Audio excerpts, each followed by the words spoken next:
Kalian pernah tidak dicurhati sama seseorang, misalnya kayak masalah percintaan, atau masalah-masalah yang mereka hadapi di keluarga atau di kantor mereka sendiri, terus sedih, curhat sama lo, dan lo sendiri bingung mau ngerespon sama dia.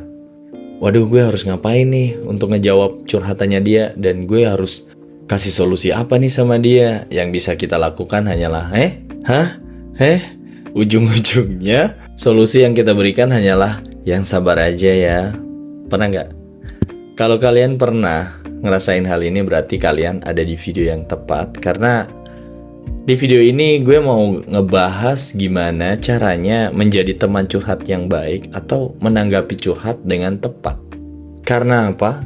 Karena kita tidak sadar jika apa yang kita berikan sama teman-teman kita itu biasa berdampak sama mereka. Entah itu dampaknya positif, ya kalau positif ya bagus dong. Tapi kita nggak tahu kan dampak negatifnya yang mereka lakuin setelah curhat sama kita. Lo inget-inget kembali apa yang biasa lo omongin sama teman-teman lo ketika mereka curhat, atau pacar lo, atau adik, kakak, dan keluarga lah misalnya. Jadi lo ingat-ingat apa sih yang lo kasih solusi sama mereka, respon lo sih apa sih? Jadi kalau lo nggak tahu cara ngerespon teman lo yang lagi curhat, berarti lo ada di video yang tepat. Terus ikuti video ini sampai akhir supaya kalian dapat poin-poinnya dari apa yang gue jelasin. Gue nggak bermaksud menggurui di sini. Kita sama-sama belajar supaya kita itu menjadi tempat curhat yang baik kepada orang-orang yang sedang sedih ataupun ingin curhat kepada kita, atau kita dipilih sebagai tempat curhat bagi mereka. Selamat datang di akun YouTube menurut gue. Dan topik hari ini adalah cara menjadi teman curhat yang baik dan menanggapi curhat dengan tepat. Jadi hal yang pertama yang lo harus hindarin ketika lo mendapat teman yang lagi curhat sama lo itu nggak bisa langsung berikan kata-kata yang positif. Misalnya nih, seseorang datang sama lo dengan perasaan yang sedih dengan masalah mereka atau dengan hubungan mereka, dan lo langsung memberikan kata-kata yang positif, atau lo menanggapi atau merespon mereka itu dengan ya udah deh, lihat sisi positifnya aja.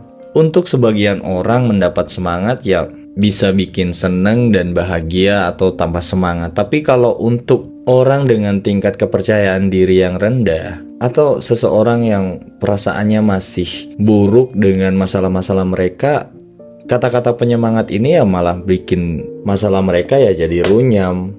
Karena apa? Karena mereka belum siap. Mereka juga masih butuh untuk merasakan kesedihan-kesedihan yang mereka alami. Untuk kita sih niatnya mau memberi semangat, tapi malah kita loncat dan seolah-olah kita itu nggak memahami apa yang mereka rasain. Padahal si pencurhat ini curhat sama kita agar perasaan yang mereka alami itu bisa kita pahami. Jadi sebelum kita memberikan solusi untuk semangat, jadi kita harus tahu dulu gimana cara memahami mereka. Kita beri waktu mereka untuk bersedih ya. Kalau memang mereka bersedih ya udah lo tenangin dulu pikiran lo. Kalau lo ingin menangis ya udah nangis aja dulu, nggak apa-apa, gue dengerin di sini kok. Gue ada di sini kok.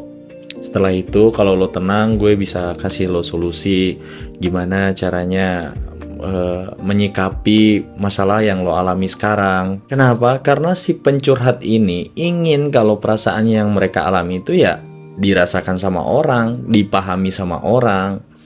Jadi itu sih yang pertama.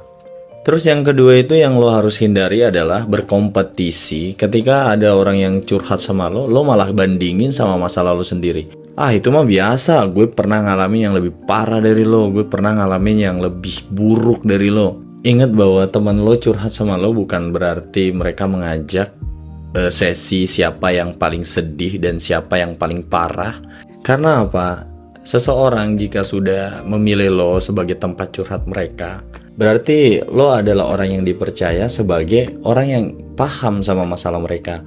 Mereka memilih lo sebagai orang yang bisa membantu mereka untuk menyelesaikan masalah-masalah mereka. Nah, ketika masalah yang mereka alami lo kompetisikan dengan masalah lo, Yang ada teman lo mikir ya gini amat mau cerita sama lo malah dikompetisikan. Dan akhirnya yang dia dapat hanyalah gak nyaman dan merasa lo gak paham apa yang mereka alamin dan buat masalah-masalah mereka itu ya jadi lebih buruk. Semua orang itu punya ambang masalah dan batasnya mereka itu masing-masing. Gak selamanya yang lo rasakan itu lebih parah dari apa yang dia rasakan itu lo nekenin dia untuk ngikutin cara-cara lo. Ya enggak bisa kayak gitu. Setiap orang itu punya masalahnya mereka masing-masing. Kayak misalnya lo bisa bangkit dalam masalah lo dalam kurun waktu yang sangat cepat, tapi lo gak tahu apa yang dia rasain, dan maka dari itu kita gak bisa kompetisikan masalah kita dengan masalah dia.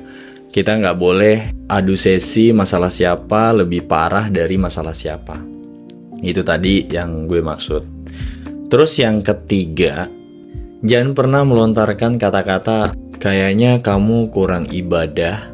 Sekali lagi ingat, orang curhat sama lo itu supaya masalah dia dipahami sama orang lain.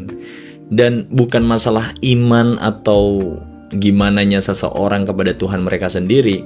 Ya walaupun orang yang paling beriman pun kalau mereka punya masalah ya mereka akan butuh orang untuk dengerin apa yang mereka rasain. Jadi mungkin aja orang yang udah terlalu gak bisa sabar dengan apa yang mereka rasain dan ingin curhat sama orang, ya bukan itu yang mereka mau denger. Mereka akan tetap butuh orang untuk mencurahkan perasaan-perasaan apa yang mereka alami.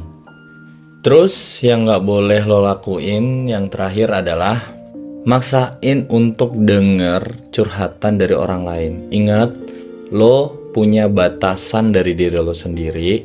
Jadi kalau lo sendiri punya masalah yang belum diselesaikan, ya jangan nerima curhat dari teman lo atau dari siapapun itu. Lo bisa bilang sama teman lo kalau lo lagi gak baik-baik aja. Jadi lo bisa nyaranin sama teman lo untuk cari waktu yang tepat untuk curhat sama lo, atau ngebagiin perasaan yang mereka hadapi sama lo.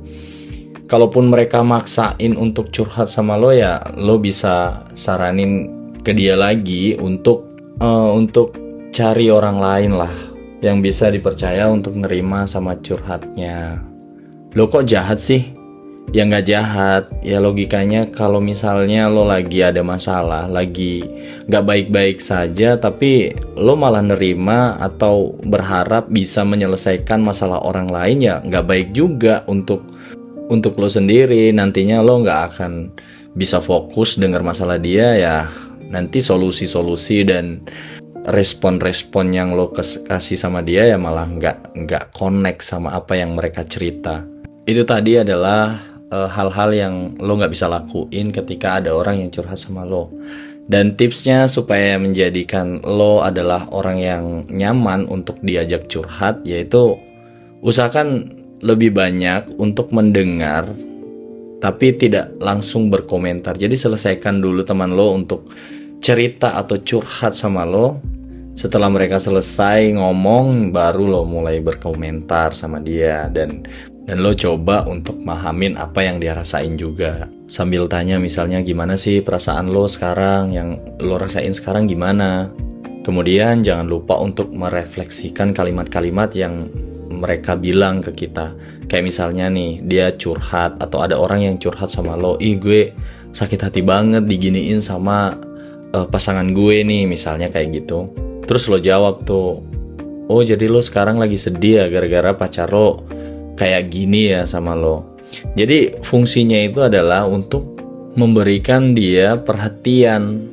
Terus jangan lupa tawarin kalau diri lo itu sedang memberikan dukungan kepada dia ya. Contohnya kayak bicara, terus apa nih yang bisa gue bantu, dan terus apa nih yang bisa gue lakukan sama lo, misalnya kayak gitu. Sebenarnya sih kalau untuk selama ini yang gue dengar dari teman-teman gue waktu curhat itu, sebenarnya mereka itu hanya butuh orang untuk didengerin aja.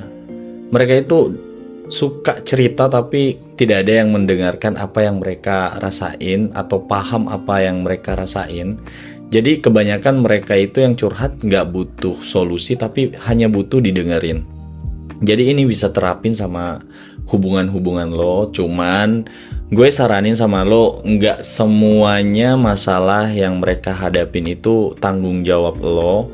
Lo juga harus pilih-pilih mana yang bisa lo masukin atau lo dengerin ceritanya. Kayak misalnya kalau misalnya masalah-masalah yang dia curhatin itu adalah masalah-masalah soal pasangan atau gimana ya, untuk menjaga supaya lo nggak kena atau masuk dalam masalah itu, ya lo harus pilih-pilih juga curhat apa yang lo harus dengerin atau yang lo harus beri solusi sama dia. Nggak semuanya curhatannya orang itu harus lo terima dan lo tampung. Lo harus memikirkan diri lo sendiri juga, dan ingat semua orang itu punya masalah sendiri-sendiri dan punya cerita yang berbeda-beda. Jadi kalau banyak orang yang lo terima, nggak mungkin lo kasih template atau saran-saran yang sama dengan yang kemarin-kemarin lo kasih sama orang. Mungkin kalau kemarin lo kasih saran atau lo dengerin curhatan mereka berhasil mereka lakuin, lo nggak bisa lakuin itu kepada orang yang beda lagi. Jadi lo harus tahu, memahami perasaan orang dulu, baru lo masuk beri dukungan kepada orang-orang yang sedang curhat sama lo. Jadi itu aja sih yang gue mau bagiin atau share kepada kalian. Jika kalian pernah ngalamin hal ini atau salah menanggapi curhatannya orang, ya lo bisa lakukan hal-hal yang dasar ini, yang paling basic ini, untuk menjadi pendengar yang baik atau menanggapi curhat dengan tepat. Selamat mendengarkan dan semoga video ini bisa menginspirasi kalian, dan gue berharap semua masalah yang lo hadapi bisa cepat selesai. See you again dan sampai jumpa.